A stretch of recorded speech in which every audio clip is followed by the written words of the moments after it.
So you want to buy a house and you want to start seeing houses immediately. Well, there's a few steps you want to take, and I want to go over with you because it'll save you a lot of time buying a house. So let's just get started. My name is Luis Mendez. I work with Century 21. If you can, please subscribe, like this video. Let's get started. So number one reason why you want to speak with the lender first when you're wanting to buy a house is to set the expectations. But set realistic expectations. You know, a lot of people want to buy a house. They have no idea how much they could afford. You know, some people, you know, their mindset is, oh, well, I'm paying $1,400 right now, so I could probably live in yada yada area, where most homes there are at $1,800, $1,900 a month, and then, you know, you're not going to be 100% sure what you're getting. So when you speak with the lender could find out all your information. And here's the big thing: your credit score on Credit Karma or any other website is not going to be the best, because they go after your FICO score, which is they find out what's your credit score for mortgages. You know, you have some credit score that's for like your car, you have a credit score that's for something else. Well, they find out what's perfect going to be for your mortgage. So you want to find out, speak with the lender. Huge thing, huge step, because here it goes. You know, I've encountered a lot of people who, hey, you know what, they check their Credit Karma and say, oh, look, it says a 705.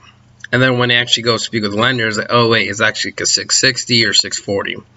And, you know, depending on your credit score, that's going to determine also your interest rates. You want to have a good, you know, really good interest rate. So you want to have, you know, a really high score. So good thing you want to speak with them, and then they could actually kind of find out what's going to help you. They're going to see, hey, what, you know, if you pay off this credit card, or you pay this off right now, or, you know, even if it takes a few months to pay things off, they're going to give you at least a window or a plan that's going to point you to the right direction to help you get a home. So they're going to give you that blueprint, and that way you're not wasting time, and you're not, you know, finding houses blind. You want to make sure you do this all in the right way. Another thing is, when you speak with the lender, once you find out all those information, then they say, okay, now based off of your income, you could only afford $170,000, and you're like, oh, what's going on? And then, you know, you think about, okay, well, hey, I'm going to move in with this person, or maybe my parents could help me out. So they find a solution how you could actually get your loan. So if the house you want is like $225,000, but based off of what you have now, or maybe based off your credit score, numbers are pretty low, they could kind of give you a plan and help you out and say, hey, look, you know, if your parents join your parents to help you out, you could actually afford a house that's a little bit more. So that could also be a thing. But now, let's say you went through that whole process. Now you did all your paperwork. Now you find your house. So you go out with a realtor, and when you talk to a realtor, you hand them over, say, hey, this is my pre-approval. I'm already pre-approved for a home for $225,000. So now we go out and look for a house.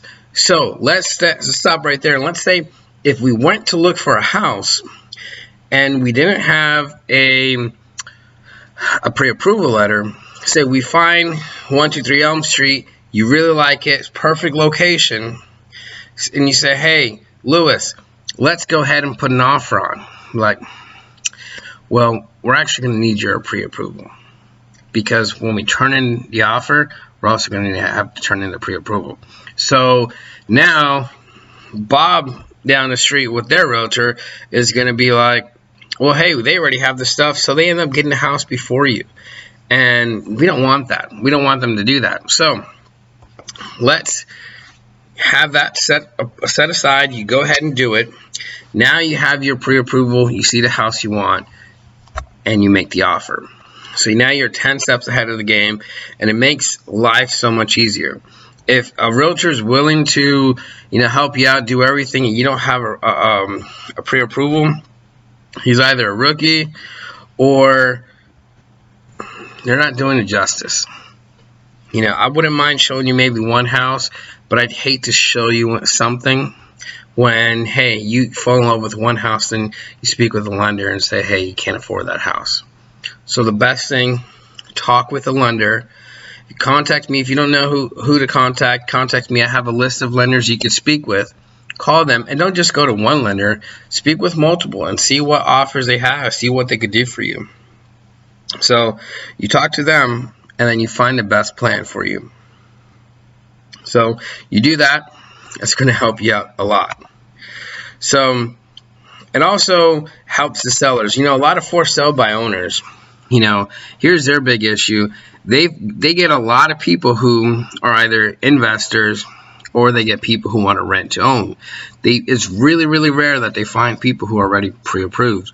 So if you're not working with a realtor, which you should, but if you're not working with a realtor and you go ahead and get pre-approved, you go to that for sale by owner and says, hey, look, I'm pre-approved for this much.